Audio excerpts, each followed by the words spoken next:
Hi everyone, Materim here again with another Fluffmasters video, and you may know this one looks a little different. I have changed the background color of my title in honor of the Gnoblars that we're discussing. If you've been following my channel for a while, you'll probably have been waiting for this one. It actually stems from a disagreement that Vince Venturella and I had about the seriousness of the Ogre Army, and whether a Gnoblar hero should be done up as like the Muppet Man with three Gnoblars wearing a suit pretending to be an ogre. I told him if he was willing to put together the model and it got a sense of approval from the community, that I would go ahead, put it in my army and come up with some fluff for it. So obviously he did a fantastic job and it got approved. So this is the video that I promised, introducing the fluff for, as I call them, the Gnoblars 3, and showing how that they will fit into the scenario, as well as showing some pictures of the amazing work that Vince did. So sit back and enjoy. The decision of Tok'ron Facecrusher to turn to the Bretonnians for aid in curing his daughter of Nurgle's corruption was not easily accepted by all of the ogres under him. The most influential of these bruisers who opposed the idea was Zom Goreater, one of the newer arrivals who had a number of loyal supporters of his own. Tok'ron could not risk killing him directly, as the new arrivals to the White-Tooth clan might splinter and leave them weaker than the tribe was before. For days Tok'ron met with his most loyal bruisers and other members of his family, none of which had any ideas to help solve the issue. One night, Tok'ron was approached by one of his favorite Gnoblars, Scrot. "Great Tok'ron, Scrot can solve your problem with nasty bad Zom." Tok'ron laughed.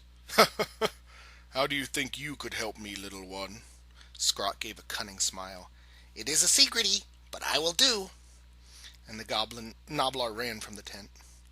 The next morning a new ogre appeared to the tribe and challenged Zom in a remarkably squeaky voice. "Zom, I challenge you for rank!" Zom, who was slow of brain and quick of anger, whipped off his gut plate and stepped into the maw pit. "Face me and die, fool! It's time for breakfast." The new ogre stepped into the pit. As soon as he did, Zom threw himself at the challenger, but the challenger was incredibly fast for an ogre and managed to sidestep each of Zom's attacks, and responded with more blows than seemed possible from a single ogre. Soon Zom was overcome by the multiple blows and fell before his challenger.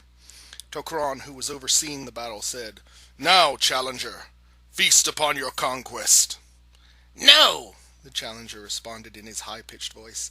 "This one is not worthy of me. I give his body to the Gnoblars of the tribe." Several of the surrounding ogres laughed at the insult to Zom, but Tok'ron was not amused. He stared at the new ogre and commanded him to come forth. The ogre stepped forward and kneeled before the tyrant. "Who are you?" Tok'ron asked. "I told you I would do," the ogre answered in his squeaky voice. Tok'ron's eyes widened. "Scrot?" In response, the ogre pulled open his cloak and revealed himself to be Tok'ron's favorite Gnoblar, held up by two of his kin. The tyrant laughed aloud and stood to speak to the tribe. "Let it be known that today this ogre shall be known as Scrot Quick-Puncher, and he is a bruiser of the White-Tooth clan." So, I hope you guys enjoyed this one, and look for the Gnoblars 3 to be joining the White-Tooth clan starting in my next battle report. They're going to help us and the Bretonnians team together to take on 5,000 points of Chaos United. So, just wanted to say again, thanks Vince. This is an amazing piece of work you did, and you are a very skilled man, my friend. It looks great, and I very much thank you for allowing me to include this in my army.